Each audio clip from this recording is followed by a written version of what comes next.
Hey, today we're going to talk about business rules, like simple rules of business that will make you millions of dollars. I think we have, 11 of them?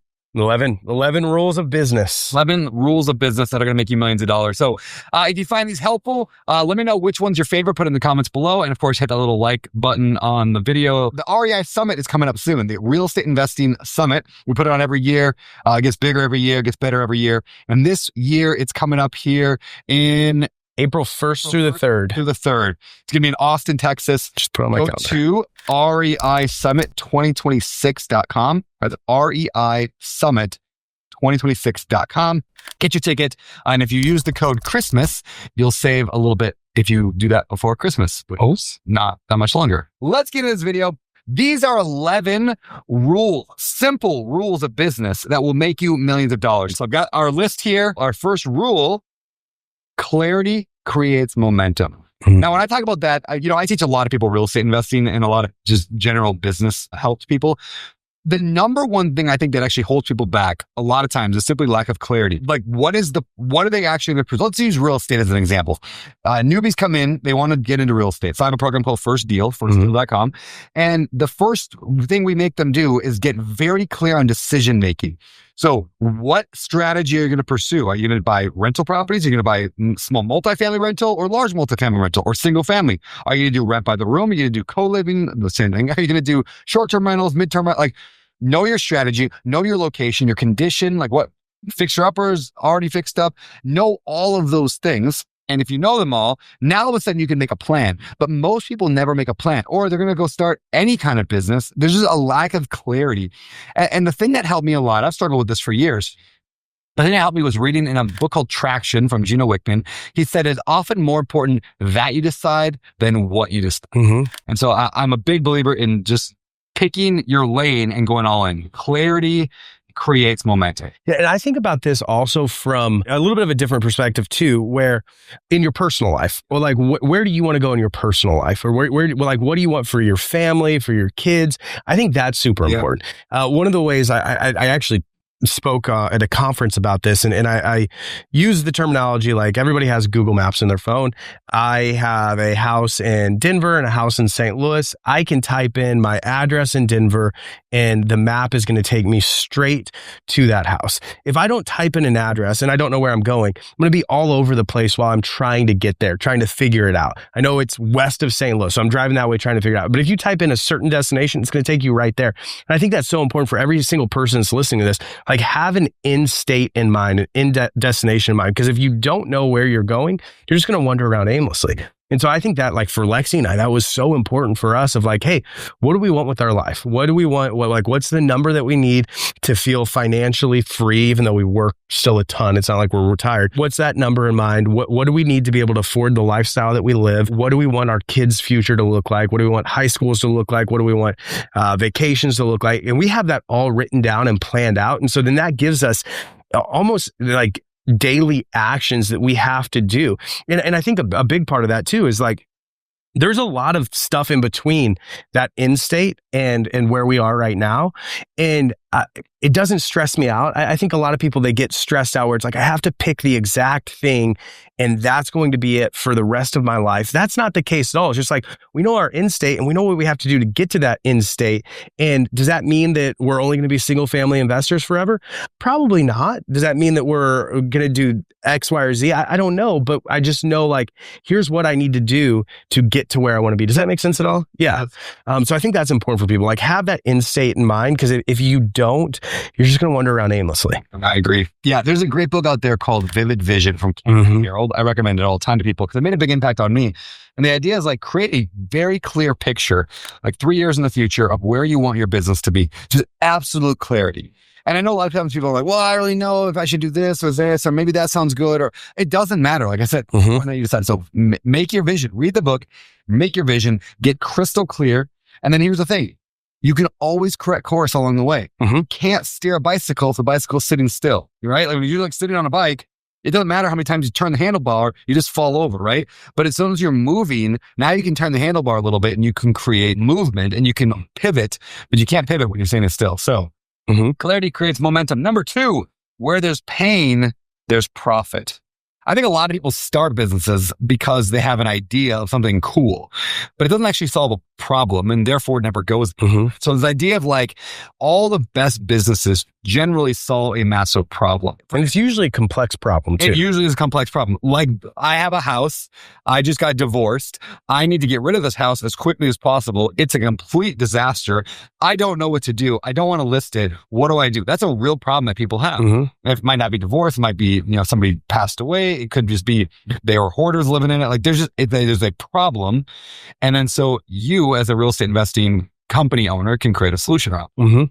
Yeah, I think also like when you're looking at like where there's pain, there's profit, like what are the hard, complex problems to solve? And if you can solve those, you will make money. And a great example of this is like, yes, single family real estate investing. There's a lot of pain. There's a lot of problems. We've gotten really great at solving those, but it still is pretty elementary compared to other things. And I'll give you an example. We interviewed a guy. It's probably been 2 years on the podcast. I forget his name. But he did land development. He was talking about entitlements and surveys and like all of this, like just crazy. He said a typical deal takes 2 years before he starts selling it to builders. And I remember telling him like, man, that's too much. Like I couldn't do it. That's overwhelming. And he looked at me and said, that's why I make way more money than you, Cameron. And he's right, where it's like, that's a complex problem. His average deal, he's making millions of dollars. My average deal, I'm making $20,000. So I love that you took a different approach at this one than I did in that, like, I was thinking from a market standpoint, there are people with pain. I love the approach you just took is like from a difficulty, like it's painful to build this business, therefore there's money there. Yes. Kind of like the same thing is true for either one. Like I would say choose your hard. Like I've been really into the rent by the room. So I'll piece both these together. The rent by the room strategy, we call it co-living. There's a company called Pad Split that does a lot of co-living. They're kind of like Airbnb of Pad Split, of co-living. So co-living is where you buy a single family house, typically, you carve it up into a bunch of like almost like studio apartments, and then you rent them all out individually. Maybe there's a shared bathroom, a shared kitchen. A lot of times you get rid of the living room. Now, a lot of you are listening to that for the first time. You're going, what the heck? That sounds terrible. How would you manage that? It sounds so hard. Yep, it is hard. So first of all, why is this a popular niche? Like, why do I love it? Why did I buy 2 of them this year? Why am I going to buy more of them? Because it solves a massive pain point in the market, which is affordable housing. That's a massive pain point in the market. So I want to be in the market where there's a big pain point with a solution. But also, it's a big pain for somebody else to build. Like not everyone is just going to go out there and do a house where they got to rent out each bedroom individually because it's a lot of pain to build that business. So this is why I never thought about it this way. This is why I love the co-living model, is because you hit the pain on both sides. It is a very big, massive, huge problem in the country. And it's a really tough problem to actually solve. And so because I can hit both those difficulties, that's why that's a profitable niche. So when people are like, well, that sounds terrible. That sounds really hard to manage 8 tenants to live in one house. I'm like, yep, good. It's like Jocko Willink, good. Yeah. Good. Well, because when you can figure that out, like that's where the money is made. Another great example of this is I've got a buddy who owns a 10-figure plus lawn care company. And I've talked to other people who own very small lawn care companies, and like, it's so hard to find employees because you can't really pay that well. And they're very seasonal, or they're college kids back for the summer. And my buddy that owns a 10-figure company, he figured that out. Like, how do I get good employees that are long-term? And if they're not, how do I continue like to hire on people all the time? And he's figured that out, where a lot of people will be like, I don't want to go into that business because it's so hard to get good employees for relatively cheap labor. And so just solving those problems is where, like, if you can solve them, you can make a lot of money. Yeah. That's ultimately what it is. When I pick mobile home parks, like I a lot of mobile home parks, it's like it's a hard niche. It's one of the hardest real estate niches there is. And it's hard because one, you're dealing with a lot of low income people. And you're dealing with properties that are not really allowed anymore. They're not making new ones. There's not a lot of houses available. It's hard to find them. It's hard to fill up these units. Like, so we'll buy them 50% occupied or 70% occupied, and then have to fill in 50, 60, 100 houses. But where do you find a mobile home? And then you got to figure out how to move it and then get the pad prepped and the whole thing. And if I tell people that, most people go, oh, that sounds hard. I'm like, it is hard. Yeah. But that's why we're good at it. That's why we make money at it. Well, it's hard. And then once you choose, going back to clarity, once you choose your hard, you go all in on it, you solve the problem. It takes time. You solve the problem. And then it's not so hard anymore, but now you're making money. Yeah. And it's a choose your hard thing, I think, because like for us in the single family space, we invest in Class A and Class B single family rentals. The hard part about that is they don't cash flow at all. The great thing about that is they're in great areas. We have a really good tenant base. When we list a property, it goes quick. So we have a lot of easy things about it, but also we have to figure out ways to cash flow. And part of that's leaving money tied up into the deal, paying them down versus like Section 8, you're going to cash flow a lot, but you're also going to have a lot more problems. And so just choose your hard. But if you choose something hard and you figure that out, you can make a lot of money that way. Agree. Rule number 3, there's actually a related one to the one we just talked about. This one, money follows value, not effort. This is something early on in my career, because I don't say career, but in my life, I was a working adult. I was an employee. And so in my mind, I equated time to money. Like if I worked 5 hours, I made 5 hours worth of money. And so I assumed like by working hard and by working long, therefore I was going to be more successful, wealthy or rich or whatever. And then the fact that it's just not true. In business, it's not the amount of time you work necessarily or how hard you work. It's really just the value that you bring. So again, if you're bringing something that's not valuable, it doesn't matter how hard you work at it, you're going to struggle. So finding a way to bring value, which again is usually solving a massive pain point or providing some kind of great pleasure, but usually it's a pain point we want to solve. That's how you bring value. I mean, just to add on it, like if you're mowing lawns, everybody can do that. That's not a hard problem, and that's not a super valuable problem that you're solving. It's hard work. It's super hard work. But if you are creating a business that has hundreds of employees that are mowing lawns all over a metro area, like that's a really hard thing to do, and money's going to follow that. And so it's just getting out of the hourly mindset. I think when you look at that, getting out of, hey, I worked for 5 hours and I'm value my time at $50 an hour, so it's 250 hours. Like, what are those high value tasks? And I think this is important for everybody, is doing an audit of your time where it's like, hey, I spent I do it probably once every couple of months, where it's like I spent 4 hours this morning setting up utilities on flips that we're doing. I could pay somebody $12 an hour to do that. Like, is that valuable, or is what's valuable me negotiating deals or me managing our employees? That's way more valuable. And so doing a time audit of like, what is the most valuable thing to my company? And that's what I want to focus on. And I want to hire the rest out, which I think we even have that down lower as well. But like looking for those like high value things. Another piece of the value thing before we move on to the next problem or the next rule is, I think a lot of times there's a belief that like an idea for a business, that if you're going to start a business, it's got to be some clever, unique, crazy, cool thing. But the reality is, you brought up like landscaping. Landscaping is a very boring business. The value that you bring is not, I mean, like you can mow a lawn just as well as the guy on the street can mow a lawn. Like, so how do you bring value to lawn mowing? Well, one, you return phone calls promptly. Maybe you text people before you show up to let them know you're coming later that day. And then maybe you text them afterwards and ask them how it looks and ask them if there's anything you can come back and fix for them. So oftentimes value is not necessarily even in the actual product or service being served. It's in the service of that product or thing that you do. It's like how well you do it. Does that make sense? Oh, for sure. Yeah. So like doing something exceptionally well is going to make that more valuable. I have a friend who wanted to become a real estate agent, but he's young. He was like 23 and didn't know anything about real estate that much. And he was like, how can I compete with these real estate agents that are doing millions and millions of dollars a year worth of transactions and they're helping hundreds of people? He's like, I just can't stand out. And I said, well, what can you do? What do you have? And he's like, I got nothing. I'm like, you have time. You don't have any kids. You don't have a family. You got lots of time. He's like, well, yeah, that doesn't really help me. He's like, oh, I'll make that valuable. Why don't you go and tell everyone, make it your calling card or, put it everywhere that you answer phone calls every single time the phone rings. You answer a phone call or you'll pay the client $100. No matter what. Now, all of a sudden, it doesn't matter if you've got experience or not. You always answer phone calls or you pay the client $100, or whatever the thing is. Yeah. Like all of a sudden now it's like, oh, that nobody else can do that. Cause I mean, if I'm a real estate agent, I'm doing 100 clients a year. I'm never answering my phone. I got 3 people that answer phone calls for me. You don't even get to talk to me.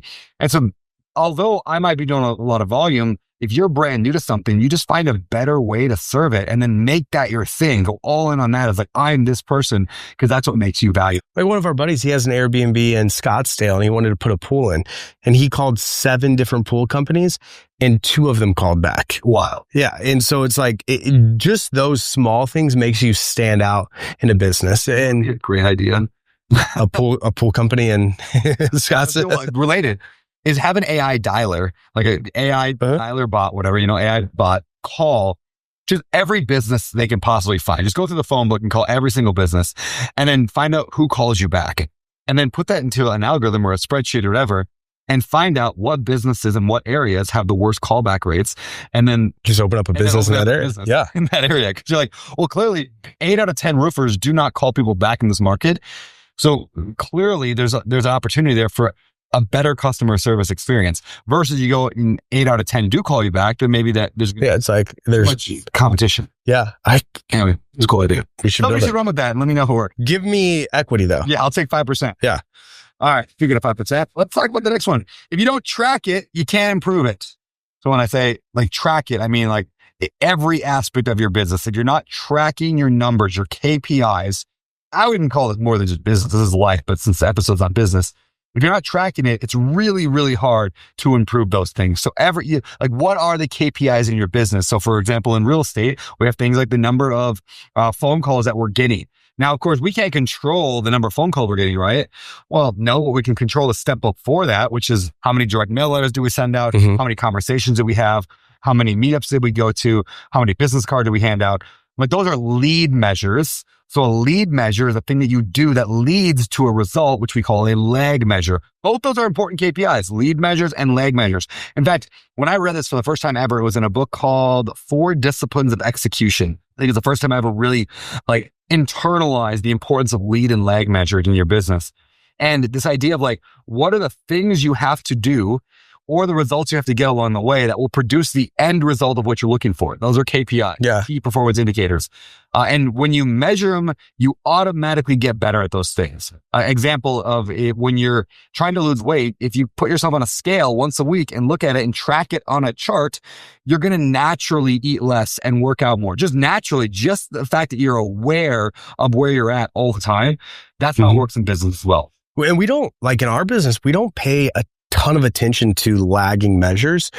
Just like if you're working out, where it's if you do the leading, the lagging will work itself out. For instance, if you're trying to lose weight and but you don't care about that. You don't care about the scale. You're just I'm going to eat healthy. I'm going to work out 5 times a week. I'm going to walk 10,000 steps a day, whatever it may be. The end result will take care of itself.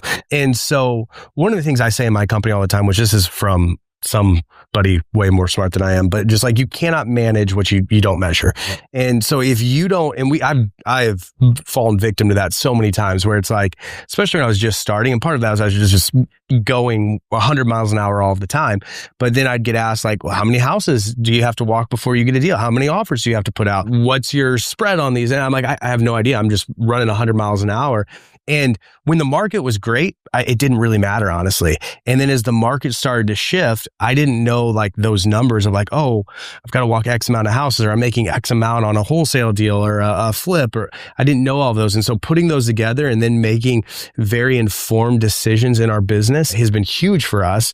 But that was something that we didn't start doing until probably 2 or 3 years into our business, which is kind of crazy to say. But it's so important to know your numbers and to track your numbers. Agreed. 1,000%. So one of the things that we do inside of both First Deal and the Better Life Tribe is we track our personal and our business KPI. It's a big piece of both Better Life Tribe and First Deal. So if you're in First Deal, we call it disciplines tracking. What are the disciplines? The things you do whether you want to or not. And those are your KPIs. Are you going to meetups? Are you taking investors out to coffee? Are you making offers? Are you analyzing deals? So we put those in a habit tracker, an actual tracker, on a piece of paper. And then every single morning you just check off, did I do it yesterday or did I not do it yesterday? And when you just track it like that, you get the results of what you repeatedly do.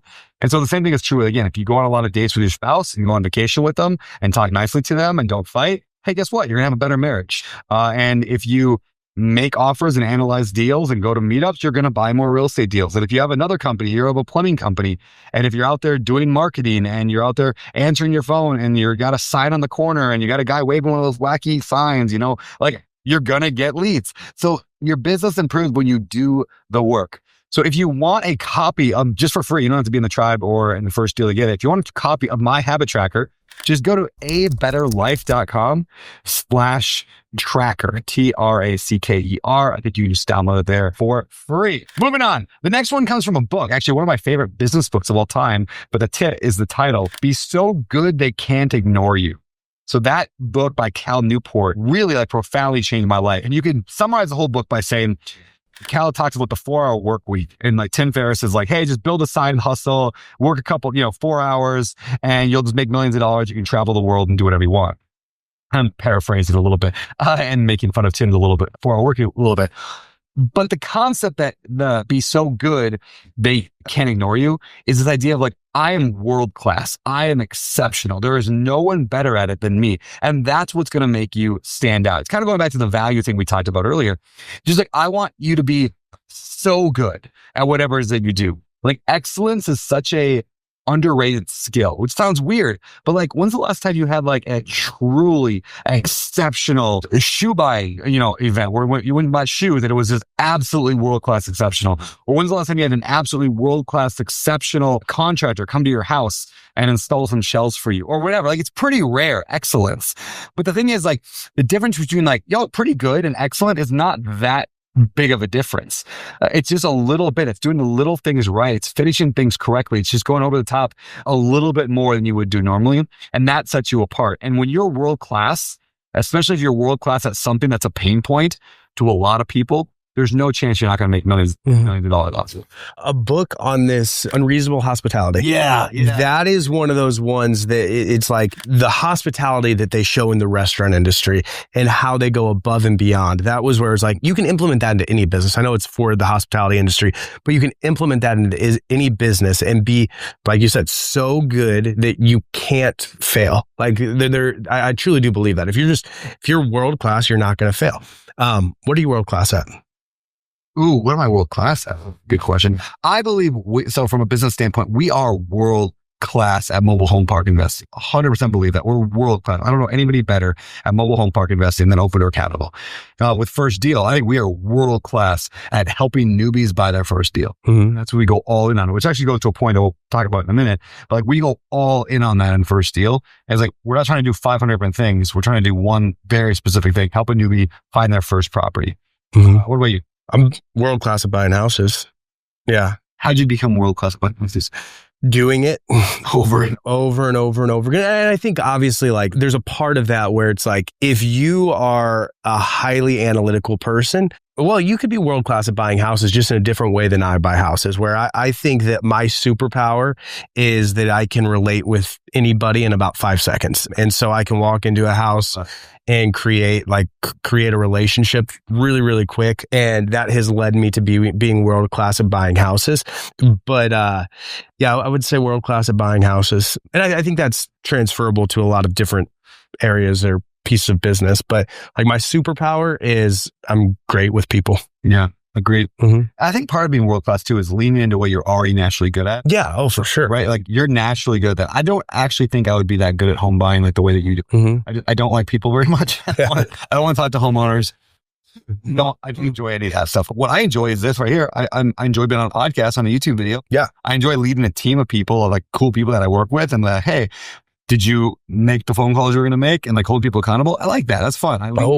But if it was me making the phone calls, that sounds terrible. Well, I think it's so important for people to know their wiring. And that's why the disc in our company, and I talk about the disc a lot, or what do you guys use now? The culture index survey or predictive index survey. But it's so important to know your wiring and then figuring out what in that wiring, or how can I use that wiring to make a lot of money? Because for me, I'm just never going to be a musician. I could try as hard as I wanted to, and I'm never going to be a world-class musician. I'm not musically inclined whatsoever.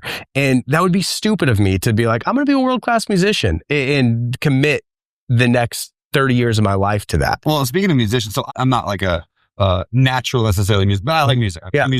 I've been in music my whole entire life. I was in choir, and then I was in a band, and I like play guitar and drums and all this stuff. But I never pursued it as a career.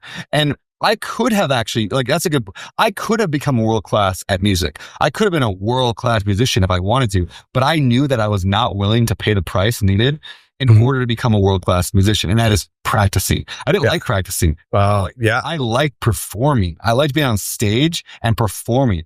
I mean, even today, I lead worship at a church here in Maui, like once every how great is our God. Not one in a while. So I lead worship, but you know what I don't do ever?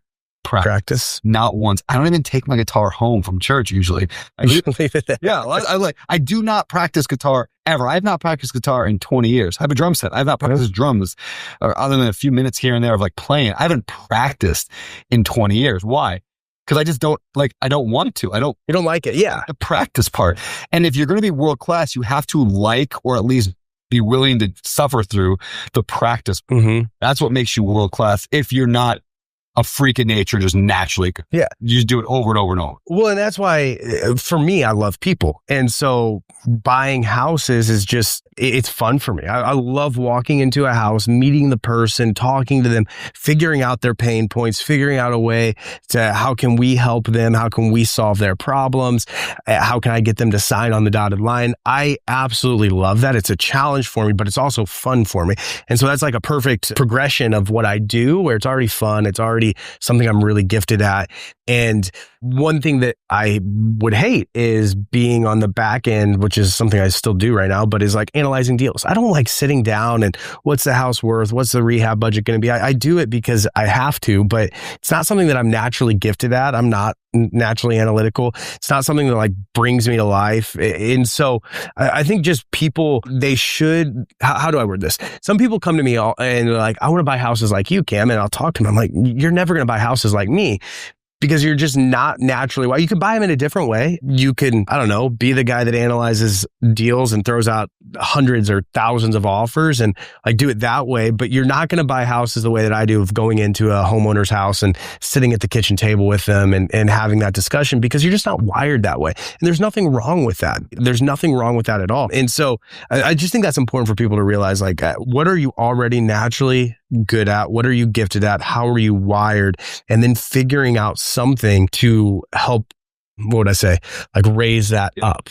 Here's a question for you. Mm-hmm. And I don't have a good answer for this. How do you know when it's something you should just not pursue because you're not naturally good at it, and when it's something you just need to do until you're good at it? So an example would be talking on a phone to a seller. So I am not, and most people would use it as an excuse, I'm not good on the phone with sellers. I'm not good at it. Well, of course you're not good at it. You've never done it before. Mm-hmm. So you could say, well, I'm not naturally good at it, so I'm not even going to pursue the direct mail to get a phone call to me, have an answer phone.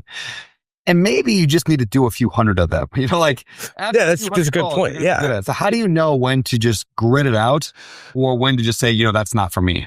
Yeah, that's a great question, because I think for almost everything, it is a muscle. Like even learning how to play an instrument. I'm not musically inclined at all. I already said that. I probably could learn how to play an instrument. And as I got better, it would probably become more and more fun for me. But I just know that wouldn't practice, and it wouldn't bring me joy. It wouldn't bring me life.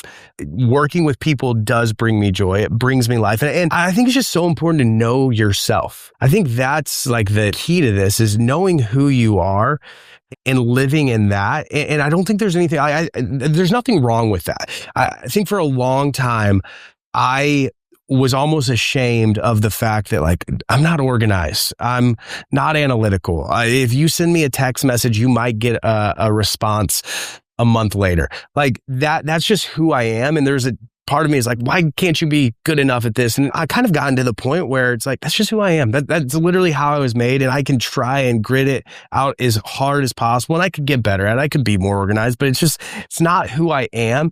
And I think that working on that and trying to get better at that takes me away from the things that I am great at. Like Shaq, he had this quote where he sucked at free throws, and he made this comment where he was like, I think he said, I don't remember what it was like, I practice 10% of my time on free throws because I suck at it. I'm always going to be bad at it, but I'm the best, the most dominant down low man in the world. And so I want to spend all of my effort perfecting that craft. Does that make sense at all? And so focus on your strengths, not your weaknesses. yes. Like I don't want to sit there and constantly try to improve the things that I'm worse at. Yeah. What am I already pretty good at? Let's just double down and go all in on that. Yes. Which leads to point number 6 on our list. And that is build one bridge until you reach success. That metaphor of a bridge comes from a story I heard years ago from a guy named James Wedmore. So James Wedmore, he teaches people how to build at the time he was teaching how to do YouTube videos, I think, but now he teaches how to do internet business. Anyway, he was talking about how the mistake that most people make is when they're trying to get to Fantasy Island or Financial Freedom Island, Millionaire Island, whatever you want to call it, and they're on Struggle Island. And there's no planes in this hypothetical world. There's no boats. All you can do is build a bridge to get to this island, this success island. And so what most people do, they start building a bridge and then they get bored after a couple of days. So they start building the second bridge and then a third bridge. And then they go back to the first one and work a little bit more at it. And the fifth bridge and then the fourth and fifth and sixth. And then they're doing all these different bridges to get there. And guess what? None of them ever make it. Mm-hmm. So instead, when you just pick your thing, that allows you to go all in on about clarity. And then you become world class at it. You can really double down on that thing. And so the advice is, a lot of people say millionaires have 7 streams of income. Yeah, that's after they became a millionaire. Oh, it's the dumbest. Yeah. This is the dumbest thing I've ever heard. Yeah, they have 7 streams of income after they already became a millionaire. And then they have to diversify their portfolio into other businesses. They almost never got there by having 7 businesses. I mean, I don't know if anybody that... I don't know one person that has started multiple businesses from the beginning and we're able to make all of those businesses successful. It's usually, hey, I did one thing. I did landscaping really well. I flipped properties really well. I built a rental portfolio. And then once they have money, it's like, okay, I'm going to diversify into stocks or crypto or buying other businesses, things like that. But nobody I know just started and was like, oh, I'm going to build all of these businesses together at the same time and they're all going to be successful. It just doesn't work that way. I think that's a dream that a lot of people hear and it's not right. This is probably the one on the list that I struggle with the most. I always want to start new businesses. I love the visionary side of it where I just come up with ideas and get it going. And I tell myself lies all the time. Like, oh, I can do this. I can just have this one little thing. I can just do this little thing. Because in my head, I'm completely undervaluing or overvaluing the company and undervaluing how much work it actually is going to take to do. And so, example, I have the Better Life Tribe and I have First Deal. And then I have my mortgage company, Better Life Ref. And then I've got, obviously, Open Door Capital. So I've got 4 very active businesses. Plus, I have a coffee company, Beardy Brew. If you want coffee, beardybrew.com. But hey, did you know I had a coffee company? Most of you don't. Most of you don't know I have a coffee brand called Beardy Brew. We give away all the profits to a local charity here in Maui that helps foster kids. Why does nobody know about my coffee company? Because I'm too busy focused on the other ones that I can't focus on the coffee company. So the thing brings in $100 a month. It's almost irrelevant because I just cannot focus on it. And who's hurt by that? The foster kids on Maui, where if I just worked at it, so if I did fewer things, I could make more money at them and probably actually give away more money and do more cool stuff. I think I counted the other day, I have 12 businesses. 12 businesses. Yeah, that I'm running right now. And it's way too many. And so none of them are as successful as they could be if I was running just one or just 2. Now, sometimes I have to run multiple ones because, for example, the Better Life Tribe, we give away all the profits to fight human trafficking. And so I don't make a profit from that. So then I'm like, well, I better start First Deal so I can make some money off that one. Well, then I'm running 2. I'm chasing 2 rabbits. So I'm going to have a hard time catching either of them. So here's a question for you along those lines, because I completely agree with you. And I would say most entrepreneurs, this is where they struggle the most. And this kind of goes back to what I said. It's I have also learned to accept it's just my wiring, where I work with a performance coach. And it is something that I've talked with him before is man, I wish that I could be that guy that's I'm all in on this. And one of the things that I've kind of discovered is I'm actually a better business owner when I am chasing a bunch of different carrots. Still have my main revenue driver and income driver, but I need that creative outlet. Does that make sense at all? That's who I am. I'm a starter. I'm not a finisher. And I don't know. Sometimes I agree 100% with hey, this, you want to build one bridge. I say that all the time. And maybe that is our bridge for income is we flip single family houses. And that I know that we're really good at that and we can make money doing that. But I also like I need something else because I get bored so easily, and I think that also helps me become a better business owner. Does that make sense at all? Are you just? I did the same thing. Am I justifying it? Are you justifying it in order to because probably. There's a lot of justification we probably to it. would be more successful if that's always is one thing. Just mentally, we're not good at that, and so then it goes back to do we grit and just get good at it and just suffer? No, I don't think so. I think what we do then is we hire people to build our bridges for us. Mm-hmm. So we build teams. And you have to earn the right. Here's maybe I'll combine the ideas. You have to earn the right to build a second bridge. And the way that's a good way to put it. Yes. You have Lexi and you have a whole team, but you have Lexi, which is she's not building 10 different bridges up. Mm-hmm. She's got, family, but business wise, she runs a lot of your business stuff. And so Lexi's a piece of it, and you've got other people in different places that are running things. Open Door Capital, I've got Brian and Ryan and me and Walker on the board, and then Walker, the CEO, running things. And so I was able to step out a few years ago and not do as much. And now the last 12 months, though, I've been in more than full time, but I still have a BLT and I haven't done a lot of Better Life over the last year. And so now that's hurt Better Life the last year. And so I've hired people to do it, but it doesn't alleviate you entirely. Yeah. For sure. And I would say, the same exact thing happened with our flipping company where we were making crazy money. And also part of it's the market has shifted, but we moved here and started a couple other companies and it just started making less and less and less money. And then over the last 7 to 8 months, I've kind of been way more involved with it again, and we're making more money, nowhere near what we used to. And so I agree. It's just hard for me because this is the one that I hate the most. So I'm probably arguing just because it's so hard for me to say, you know what, I'm just going to focus on this. I'm going to build this bridge, even though it's so important. And I've used this Pace Morby, the story multiple times on the podcast, but he talked about the hardest thing in real estate, and everybody's saying raising money, finding deals, doing this, doing that. And he said the hardest thing in real estate is that there's too many ways to make a lot of money. And that's always stuck with me, where it's so many people that are trying to build different bridges, even just within the real estate realm of, I want to do rent by the room. I want to flip houses. I want to wholesale houses. I want to syndicate. I want trailer parks, all of this stuff. And at the end of the day, if you try and do them all, you're going to do nothing well. You're not going to become world-class at any of them. So pick one, become world-class at it. And that's how you make a lot of money. Agreed. Moving on. Number 7, ideas are mostly worthless. It's all about execution. So in other words, how many times have you guys had an idea and then somebody else did it and you're like, oh, that was my idea. They stole it, right? An idea for some invention or something. Happens all the time. Or if what happens to me a lot, I don't know if it happens to you, but people will come to me with oh, I got this great idea, but I want you to sign an NDA for me to tell you. And I'm like, I'm not going to sign an NDA. You can just either tell me or don't tell me. I'm not taking your idea. And then even when they're all right, fine, I'll tell you the idea. It's always just generally a dumb idea. It's just, it seems really cool to you at the time because you were really excited about it, but ideas are almost entirely worthless. There's no shortage of amazing ideas. Earlier on this podcast, I was like, hey, it'd be really cool to have an auto dialer that calls up all these businesses by the thousands and then figures out which ones were. That's a cool idea. Am I worried about anybody taking that idea and running with it? One, I know I'm not going to do it because I need to stick with my bridges that I've got. And two, you're not going to do it anyway. It's a cool idea. No one's going to do it because execution is the game-changing dynamic. And nobody executes well unless it's their idea. And so I don't worry about stealing ideas at all. I don't think ideas are worth anything. No matter what idea you have, it's probably not that good.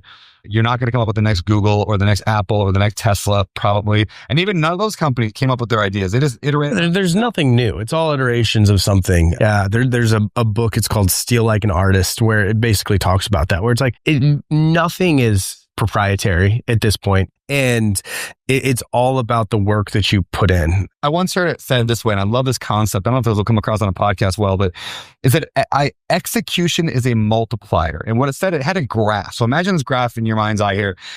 It was an idea is worth 1 point, 2 points, 3 points, 4 points, 5 points, whatever, 6 points, let's say. And then execution is worth 1 point, 100 points, 1,000 points, 10,000 points, 100,000 points, and you just take the two and multiply it. In other words, if you have a crappy idea and it's worth 1, and then you have execution at a 1, crappy execution, you end up with 1. Yeah. But if you have a world-class idea, a 5, let's say a 5 is the biggest, and you execute it badly, you still only have 5. You have $5. Good job. But if you have a mediocre idea, that's a 1 or a 2, but you execute at 100,000, all of a sudden you have hundreds of thousands of dollars. And so execution is the multiplier. Ideas are just single-based numbers. Yeah. No, and so have you, anybody that's listening to this, or for you, have you ever like seen somebody or known somebody that has started 10 different multi-million dollar businesses? And you're like, how do you have so many good ideas? It's not that they have good ideas. It's that they're incredible at executing on those ideas. Elon Musk is a great example. He's built multiple billion-dollar companies, and it's not like he got lucky 7 times. It's that he's just a phenomenal executor. He has an idea, and it's a good idea, bad idea, whatever it may be, but then he executes and is solely focused on that. And that's how he's grown so many companies. And so I think the idea is worthless. It's more about the execution of the idea, because the reality is anybody listening to this, you and I, like even your idea earlier of this, somebody's thought about that. Somebody's doing it. Like there's somebody out there that has already thought through that. It's just who can execute better, which is also like a scary thing to be in, where it's like, then it puts ownership on you. Because I truly do believe that any company works. If you want to go start a lawn care company, if you want to start a plumbing company, if you want to start a real estate company, all of them work. It just matters how you execute. And if you can learn to execute, you're going to make a lot of money. Yeah. And that's where books like Traction come in really handy, or the book 4 Disciplines of Execution come in really handy. It's like, here's how you actually execute. In the Better Life Tribe, we talk a lot about how do you go from whatever, a few rental properties, 4, 5, 10, 15 rental properties, to $1 million, $2 million, $10 million a year portfolio. It's just execution. Like the ideas, it's like, okay, there's like a dozen or couple dozen strategies. And then you just do them better than everyone else. And the fun thing though is the bar is really low. Let me just tell you guys, the bar is really low for good execution. We talked about earlier being world class. The bar is low. So you don't have to be like, I used to think that like the best people in the world were like 1,000 times better than me. They're really not. Like they're just a little bit better. Like they just do things a little better. You just have to return phone calls. You have to like, exactly. Return phone calls. Send out some marketing, like do the work, consistently show up, which actually leads to number 8 on here, which is consistency beats brilliance. It's a very related one, but consistency is just such a superpower. And when we're talking about consistency, we're talking about doing the work over and over and over and over, even though you might not see a result from it. Like, how do you actually lose weight? It's consistency. It doesn't matter if you choose vegan diet or you choose the Whole30 or you choose paleo or what, it doesn't really matter. Like they all tend to work. What doesn't work is when you give up on them. It's one of the reasons I think 75 Hard has been so successful as a program, is because it makes people be consistent for 75 days. Exactly. And you're gonna be successful if you're consistent. Yeah. A great example of this, and this is it might sound a little douchey, but there's a guy back in St. Louis when I was getting started, and he owned a crazy amount of real estate. And I remember meeting him at a meetup and we started talking, and I remember leaving being like, that guy sucks. Like he was a nice guy, but I'm like, I'm better than him in a lot of different ways. And so I was like, I got to figure out like, what is his secret sauce? And so we went and grabbed coffee, and then I asked if I could spend the day with him, and I went and spent the day with him. And the dude was a workhorse. Like we started at 7 a.m. We ended at 7 p.m. He was on his phone, on his computer. He was just consistent, and he had done that for 30 years. And like he did, and this, I'm not trying to be mean to this guy, but he made up for a lot of probably flaws just relationally, and it didn't seem that sophisticated, but he crushed everybody because he was just consistent every single day for a long period of time. And that goes back to what you're just saying, where it's really not that hard. It truly isn't. It's just saying, hey, I'm going to buckle down. I'm going to be consistent. I'm going to answer the phone. I'm going to return emails. I'm going to walk houses. If you're in the single family space, I'm going to make offers. Like you just do that enough times over a long enough period of time, and you can't not be successful. I truly do believe that. Agreed. Consistency, such a superpower.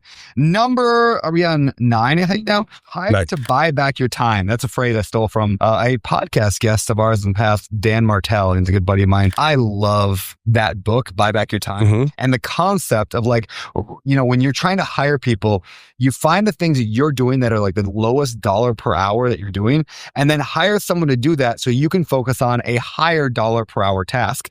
So you're buying back your time. And sometimes sometimes you're going to reinvest that time in business. Sometimes you're going to reinvest that time in golf or in taking your kids to movies in the middle of the day.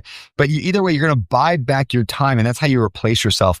So it's just a great rule of business. I remember when I first hired my very first person ever with my mother-in-law for like, I don't know, $300-400 a month just to answer phone calls because I didn't like talking to tenants anymore. So I bought back my time of dealing with phone calls every day, randomly throughout the day, get phone calls. I just got tired of that. And so I had her do it. And she loved it. She was good at it. And all of a sudden I had more time, then I could go out and buy more real estate deals, and I could start a blog, and I could start the Bigger Pockets podcast, which became the Better Life podcast today. Like, all this happened because I started buying back my time. And that's just a great rule for life. Yeah. And it goes, we talked a little bit earlier about the time audit, like looking at your time. What are those low dollar tasks? Like for me, setting up utilities on properties, I could hire a VA for $10 an hour to do that. So that's really important. One caveat to that, though, that I would say is I think that a lot of people, when they first start out, they have bigger egos than they should have. And they start to hire things out where it's like, no, you still have to put in the work up front. I think it's one of those things where it's like, you have to earn the right to hire somebody. You said that with building bridges. You have to earn the right to build another bridge.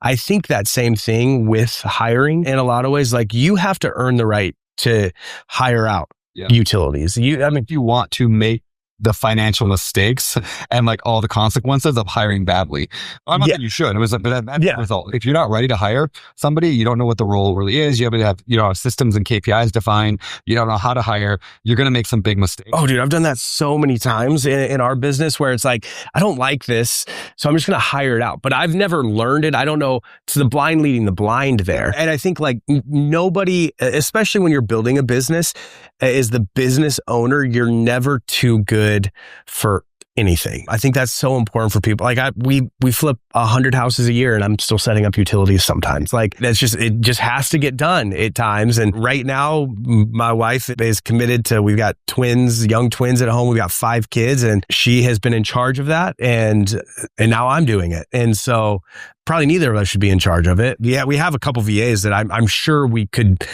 they could do it, but I've not set up the system for them to do it yet. And so exactly, it's like it's so. I just think that people do need to hear that, where it's like, don't have an ego in business. You have to put in the work. I hired a business coach with me, a guy named Gary Harper, Sharper Solutions, and they're really, really awesome. I love them. But one thing that they have us do, which has been so helpful, and maybe be helpful in your business as well, is once a week, you have to document one process that hasn't been documented before. It's just a rule. So 52 weeks out of the year, every week, doesn't matter if it's holiday week, doesn't matter whatever, you have 52 processes you've documented. So that would be a process you would document as setting up utilities. It's like this week, we're going to get together as an executive team and we're going to document the process for setting up utilities. There's a lot of processes in a business, but in real estate, there's not thousands. There's maybe 100, or whatever. Oh, what's that? Yeah. So like over a year from if you did it right now, every week consistently documented one process and then handed that over to somebody, after a year, you'd have done 52 of them. That's wild. And so I'm a big fan of that going to the Sharper Solutions. It's been really helpful. That's one of my biggest regrets I wouldn't say regrets, but flaws as a business owner, especially because we were solopreneurs. It was just me and Lexi. And as we grew, we started hiring on more people. And up until probably a year ago, every system and process was in my head. Like I just kept in my head. And when we actually hired a director of operations, it hasn't been weekly, but it's like, hey, we're just going to sit down and we're going to talk for 4 hours and I'm just going to write down things and I'm going to take that and I'm going to turn it into a process that's now when we hire somebody, we've got a playbook to give them versus you having to train every single person that comes into the business. And it's been so helpful where I'm like, I should have been doing that from day one, just like writing out exactly what I'm doing. And there's even great AI tools now where it's like, if I'm analyzing a deal, like I can just turn it on and it's going to record my screen and it's going to write out a process for it. Yeah, Loom does that. Yeah, there's a lot of really great AI tools that just will follow and they'll create systems for you as you're just doing your daily work. And it's something I missed completely when I first started, where everything was in my head. Yeah, one thing I've learned from Gary Harper and their team, the way that they do processes is a little different than I'd ever seen before, is their visual processes, everything. And so they're like literally a piece of paper, or you can open up, there's different software that can do this for you. But it's like, draw a box. And like the first box will be like, bought a rental. And so then it'd be like lying to a question. Does this rental have utilities turned on already? Yes, no. And then if yes, then what? And so the whole thing is drawn out on a piece of paper, the entire flow of the process. And you sit with your executive team and you think through the entire flow of every possible scenario. We're doing that stuff in our heads anyway. Yeah. So once it's all written out in the flow, what I like about that is then you can look back later and see where things broke down and then improve it.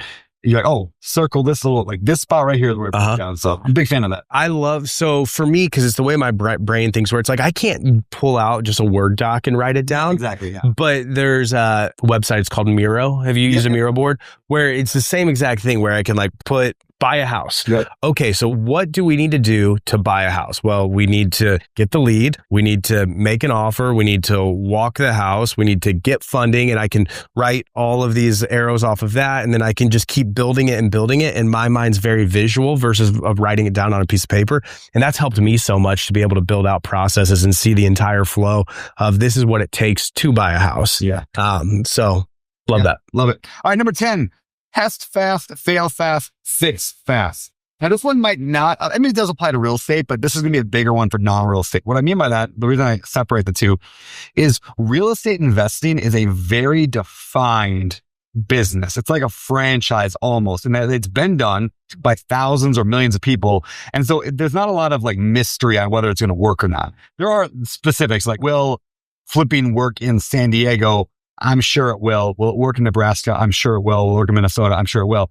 But what about will rent by the room work in all three of those markets? That I don't really know. So there are some testing to do here, but this applies to more like you have an idea. We talked about the business idea with the robo dialer, the AI call to call a bunch of companies and see who calls you back. So that's a cool idea. How do we test it as fast and as easily and as cheaply as possible to validate a hypothesis? So what was my hypothesis? This is like scientific method applied to business building. My hypothesis is that an industry in a city that has a low callback percentage has opportunity for building that business in that city. That was my hypothesis. And I put that forth an hour ago here on the show. We don't know if that's true. That might be totally wrong. Yeah. So how can we test it? And that's what's called a minimal viable product. All this comes from a book called The Lean Startup by Eric Ries. Phenomenal book, one of my all-time favorites. But the idea of like, how do you take a hypothesis? I believe that X will happen in Y market, or this is I think a dog walking business just for pit bulls is a good idea and will make money. Okay, that's your hypothesis. How do we test it? What's the minimal viable product? So like the most small, easy to test product that's not crappy, just minimal. How do we test it and how do we try it? Well, what if we put up signs all over town that said we walk pit bulls? And if you get no phone calls, then it's not a good idea. Right. In fact, one of the ways that they test rent by the room to know whether or not your city is going to be good. Well, should be illegal, I think, but. Well, rent by the room? No. Fake listings. Cause that's, yeah. It's not. So I'm going to do it. I have not done this, but I will do this. Everybody does it. It's normal. Like it's how we do. If rent by the room was going to work in a market, I would go to Facebook Marketplace and I would make a listing for a room in a house, and I'd put the number that I needed to make in order for the numbers to work and see how many phone calls I get. And if I get 3 phone calls and none of them are qualified, I'm like, oh, probably not a good market. You do that for long-term rentals. If you're looking, if you're interested in an area, make a fake listing and put it out there for the number that you need to know if that area is a good cash flowing area. Yeah. And then you just see how many calls do I get. And if you get 50 calls, you're like, okay, this area is underserved. This is a great area. Yeah, and then you lean into it, which is where the idea of a lean startup. So a lot of people think the lean startup means like lean as in like, maybe it meant this way in some ways, like lean as in like tight and small. But I think of it more like you test something. If it works, you lean into it and you do a little bit more. Yeah. And then you make another hypothesis and you lean into it a little bit more and a little bit more and a little bit more. And then you find eventually you navigate through and find product market fit. You find the thing that's going to work and going to make money, and you put in $1 and you get $2 out. That is the idea of testing fast, failing fast, and fixing fast. So a great example of this in our business, we just did a direct mail campaign, and on the direct mail campaign, on the front of the postcard, we put that we will be your highest offer or we will pay your next month's mortgage. And then we had a little like terms and conditions applied. And the whole premise of that was we get beat by out-of-state people all the time who've never came and walked the house. They throw out a ridiculous offer, but then it's filled with contingencies. And if they can't wholesale the house, they're going to either renegotiate or back out of the contract. And I wanted a really easy way to be able to tell the homeowner like, hey, this is why our offer is still better than this offer. Even though we're lower, we are 7-day close, huge earnest money deposit, no contingencies. And so that was the whole premise of that is like, if we put this on here, it opens up a really easy conversation of why our offer is still better. We got 0 calls. So I think we spent like $8,000. We might have gotten 3 calls saying, take me off of your list. Yeah. So you know that's not a good. So I know it's not a good idea. And I still think it's a good idea. I think that the wording was scammy where people were like, what? I don't know. I still got to figure that out. It might not be a good idea, but it's something like, hey, we're going to test, we're going to retest, we're going to keep going.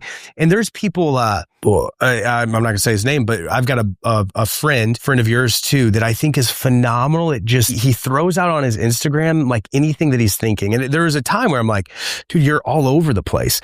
And then I talked to him and he's like, no, I'm just seeing interest. Like, and if I get a lot of interest, then it's a business that I'm going to maybe focus on and build. But it's like all over the place. Like I'm just testing all day long. Like what gets interest, what piques people's interest, what are people willing to spend money on? And then I'm going to dive into that realm. And so moving quick is so important. What was it, Nike or was it Apple that was like, one of their mottos was move fast and break things. I don't know what I heard that. Yeah, move fast and break things. I don't remember who it was, but I'm a big fan of that. Yeah. You got to be quick and you got to like, because ultimately entrepreneurs, we all think that we know the answer. Like, I know it's going to work. Like we've struggled with Better Life Tribe a lot because we know it's a tribe for existing real estate investors. But what is the actual product that we do? So we did pods for a while. And then we found out the theory was if we can put people into groups of like 5 to 6 people and have pods, that will be valuable and people will pay money for that. It's true. They paid money for it. But as soon as a pod broke up, which pods always break up, people left the tribe because the value in the pod. Okay. Hypothesis. We proved it. That was not actually effective. Then we went to one-on-one coaching. We did that for a while, but then there were problems with that one. And so we just keep moving the model and we're trying a new model. And now it's going to be much more like advisor focused. So like you pick a track almost like I want to do rent by the room. I want 10K in cash flow, 3 years. I'm going to do it through rent by the room. We've got an advisor that's what they do and they're world class at it. Books on it. You come into the program and then you work under them and consult with them and coach with them, whatever, until you get your number 10K, 20K a month, whatever. So that's a different model. Now, will that work? I don't know. We're going to find out. I mentioned it right here. Maybe some of you will be like, yeah, I'm interested. And you go to my Instagram and DM me the words BLT, just BLT on my Instagram. And if I get a whole bunch of them, then I might be like, hey, cool. I think that's going to work. But we often think, again, we're visionaries and entrepreneurs and we think we have the greatest idea in the world. At the end of the day, it does not matter what you think. It matters what the market thinks. It matters what the market thinks. So don't get stuck on your idea. Find a way to test your idea, validate it as either true or false, and then move on and do it over and over and over until you're a millionaire. Yeah. I am sorry. I know we got to move on, but another, just as you were talking, there's a guy I follow on Instagram and he's a business guy and posts about starting businesses. And he created a $1 million business overnight. It was so easy and simple. And it was so easy to test where he basically had AI go through Craigslist and Facebook Marketplace and look for anything for free. Cause that's just junk that people want to get rid of. And then he hired a VA to call those people and say, hey, if you pay me $200, I'll come and remove this for you. So he started basically a junk removal company overnight just using that. But the way that he tested it was, hey, I'm just going to get AI to scrape Craigslist and Facebook for anything for free. And I'm going to have a VA call and see if there's any interest in me coming to remove that stuff from them. Yeah. And it was just like, and his hypothesis was proven because when he called them, everybody was like, yes, I will pay X amount of dollars for you to come and remove this. And so he started a $1 million junk removal company overnight just based off of that. So moving fast. There we go. Last but not least. Yeah. Last but not least, business owners don't fail, they give up. Almost always when you hear somebody that say they failed in business, It's very rare that they lost all their money, went bankrupt, and had to file, whatever bankruptcy. No, it's usually they just gave up. When I think of my life, all the businesses I've failed at, quote unquote, failed at, there's been a lot of them. Like I had a wooden sunglasses business for a while, and I've like just random things like that. I just shut them down. That's not a bad thing. I think businesses should be shut down. If you don't find product market fit or it doesn't align with your values or your interests anymore, and you're not going to stick with it, then fine, shut it down. That's not a bad thing. But the point is like failure is only final when you just give up and quit at it. And so I think that there's just a rule here that business owners don't fail, they just give up. And so if you don't want to fail, just don't give up. Now, what does that mean though? Tactically, it means how do you keep going? Well, you got to have your cash flow right. In other words, you can't run out of money. If you don't run out of money, then you don't have to worry about that. And that's where books like Profit First come really, really handy. If you're making profit, you can withstand anything. And that's one of the reasons Open Door Capital, we haven't really bought anything in the last year. How do we keep going? We're not making acquisition fees. It's because we have ongoing property management fees that pay for the salaries of most people on the team. And therefore, we can pay the bills. We don't have to buy. And so we can't fail if we just keep paying the bills. We could stop buying for 5 years. Wouldn't really matter. And so I'm not pressured to do it. So I guess that's the tip here is business owners that don't give up eventually win. They're pivoting, testing, trying, doing all these other tips. Yep. I mean, I can't really add on to that. It's just business owners, real estate investors, they don't fail. They give up when it gets too hard. Yep. I think that's the easiest way to say it. I think you've said that before. Like I've never met a real estate investor who's failed. They've always just given up when it's gotten hard or they've never started. And you even fail at real estate? I mean, think about it. Even if you went bankrupt, even if you lost everything, okay, go do seller financing. Like you literally can just go right back into it the next day. Like unless the government puts a restriction on you from practicing real estate because you did some terrible. I mean, yeah, I don't think like I think you can actually fail at real estate. Yeah, look at all of the richest people that you know. Most of them have a bankruptcy or two on their track record, and part of that's for different reasons. But at the same time, like it's just as long as you keep going, you can't fail. And I think part of that you have to have like your ego gets in the way sometimes where you want to look like a bigger deal than you are and things like that. But as long as you just keep moving forward, you cannot fail. It might feel like it at the time where it's like, oh shoot, I'm having to move out of this house into this house because I can't afford it and I'm making less money, but keep going. You're going to be successful. So well, we're not going to keep going. We're going to end this video right here. If you found this helpful, don't forget to like, subscribe, do all the things that everyone tells you to do every time you watch a video ever online. And if you like this podcast, subscribe to it wherever you get your podcasts. So thanks, everyone. We'll see you next week.